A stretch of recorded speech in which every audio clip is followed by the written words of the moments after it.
not looking for details. We are just looking for the contour shape of each object. That's what we are looking for. Our objective is looking for the contour. The next object we're going to do, which is the same object that we used earlier, the teapot. As you can see, the teapot is not totally symmetrical. The spout come out from the left side, which just makes the object looks like it is not a symmetrical object. But look closely. Without the spout, the object actually it is a symmetrical object. So in this case, I will look at the object as a symmetrical object without the spout. Let's look at the top of the handle to the bottom of the base. Let's look for the height of the object.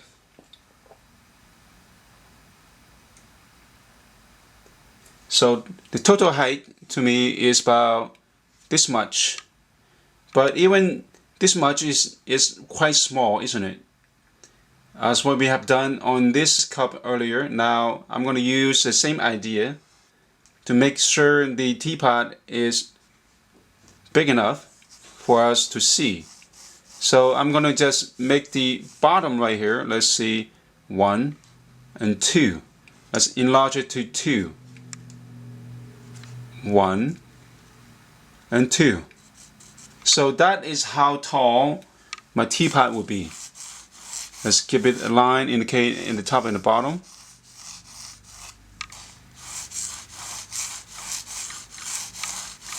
That is the height. Let's say it's here.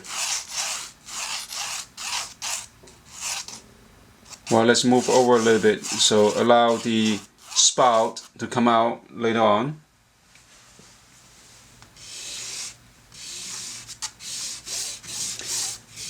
At this point, I have no idea how far of the body is going to be, how wide of the teapot is going to be. So let's measure it. The widest part, find the widest part, which is the upper area of the body. So this is how far I have. 1. Let's double measure. 2. It's about right here. Come straight down.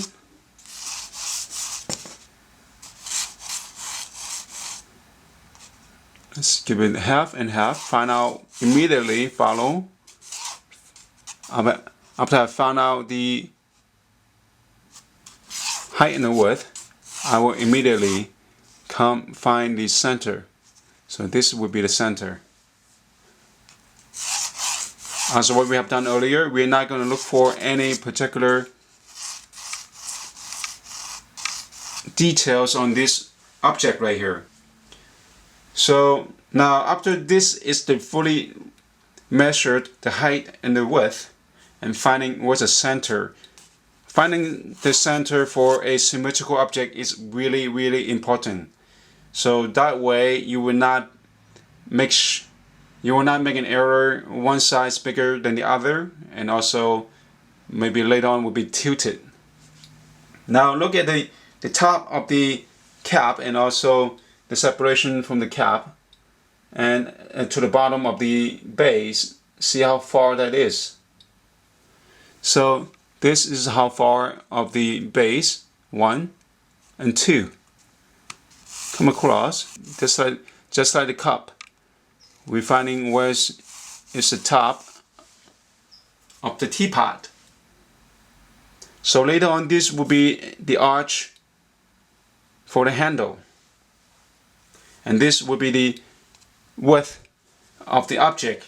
Just remember, once we have calculated this much, we try to use the maximize with the width and the height. Don't draw the shapes, force the shape go in or expand the shape go out, because this is the idea, the furthest of the object and also the widest of the object without the spout.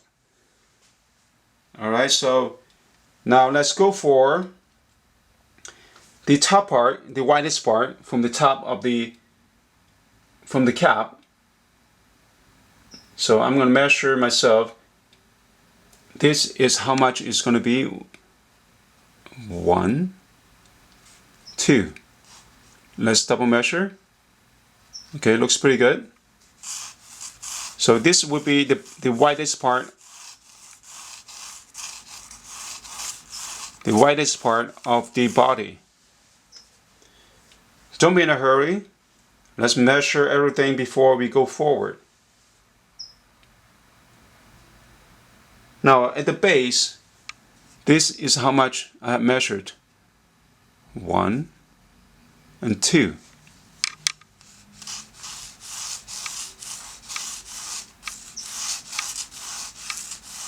So that is the bottom of the base. And I would like to separate the top part. So 1 and 2 is pretty much about right here. That's the body and also the cap. Remember what you have. This is the space for the cap, and this area, which is the widest of the body, and this later on would be a curve come down, come in. This would be the bottom of the base, and here, this is space right here for the handle. First thing first, I'm going to aim for an angle from the widest point of the body. Let's get started from the widest point of the body. This is the angle.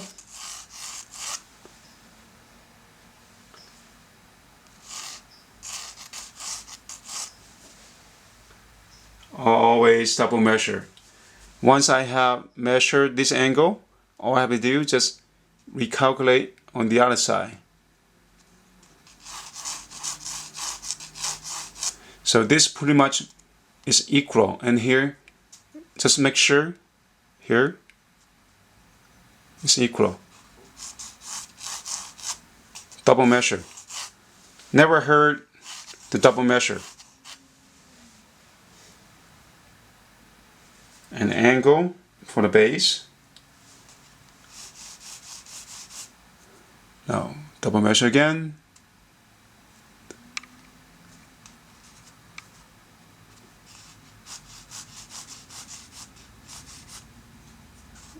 Or we can double measure right here. Okay, pretty good. So that's the base right here. We're not in a hurry to use any curved line as we have indicated for the other exercise earlier.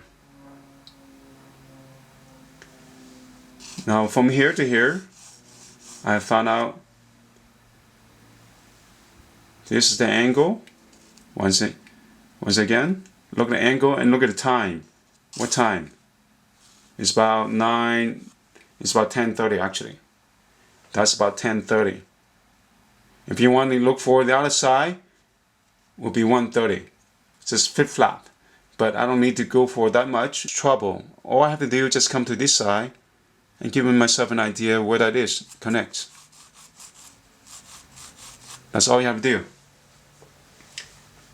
And once again, draw lightly. For those people who have heavy hand, do draw lightly. Just to prevent any kind of a mistake that we're going to have and giving ourselves some extra space to work with.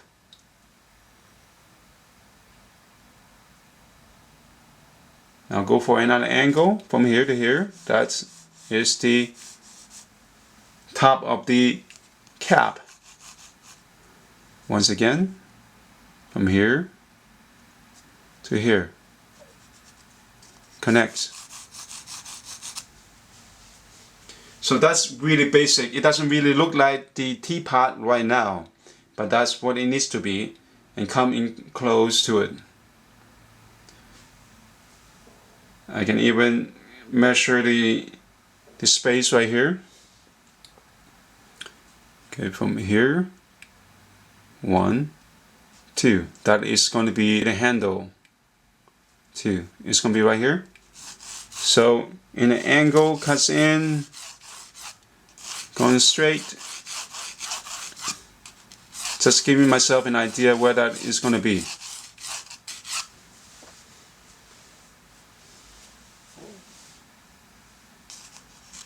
And then later on, all I have to do is just curve it to find out the space of it. We're not going to worry about the spout right now because the joint is not set. After this stage, the next thing we have to do, which is make the adjustment on the curves. I bet a lot of people, that's what they want to do at the beginning, but let's hold on to that until now. Alright, so let's get the biggest area to get started first. Let's curve it a little bit. Let's curve. Remember, don't draw out and also don't draw in. Don't make the object go outward or inward. Use what you have.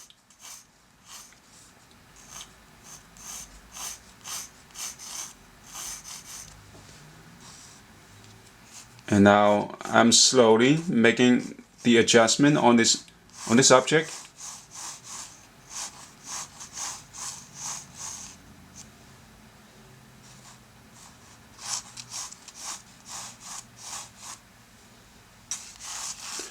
And here is the ellipse.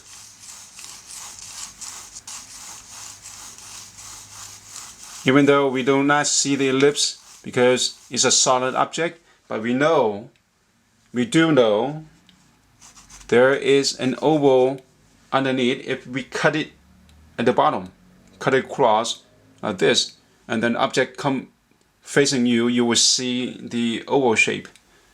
And also right now this is the opening that we have. That means this opening would be even rounder. But never go beyond this line right here. So, and also this will be the side. As you can see, the opening right here is larger than here. There's only a little bit opening right here. So this is how it's supposed to be cropped in. Once the object is finished and also the lines are erased, you will see the whole object merge forward. Now even here, I would like to make myself an ellipse. Just giving myself an idea what that is going to be. And allowing myself to go beyond and giving a little bit more information right here. So the ellipse is a little bit less. The size of the opening is more important than the shape, the size of the shape. So this opening right here would be less than here. See the opening right here? I should make it a little bit even less. There we go. That means this one, the opening right here, I'm talking about opening right here. So suppose smaller and smaller and smaller, not the size, not the width, but the height of the opening. Now for the top, this space right here is supposed to be the shortest among all these ellipses. Any time it curves, has changed up the curve, come down to here, come down to here, and there is another ellipse. Try to find out if you can see all the ellipse. And here will be one more smaller ellipse, come from this side. So I'm going to draw a little bit more clear for you.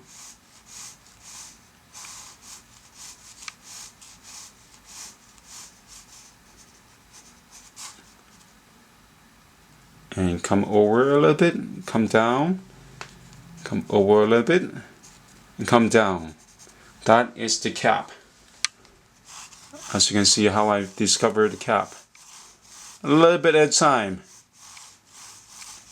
I just follow and clean things up a little, but I went over for a full circle earlier. Not just join one side without the other. So this way, the whole drawing will be much more precise.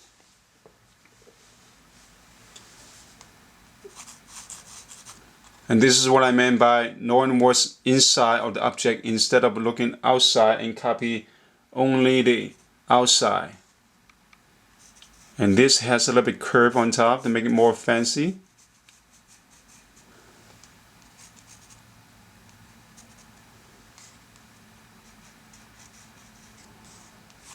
So don't let any of those ellipses go away. This could be a little bit even thinner.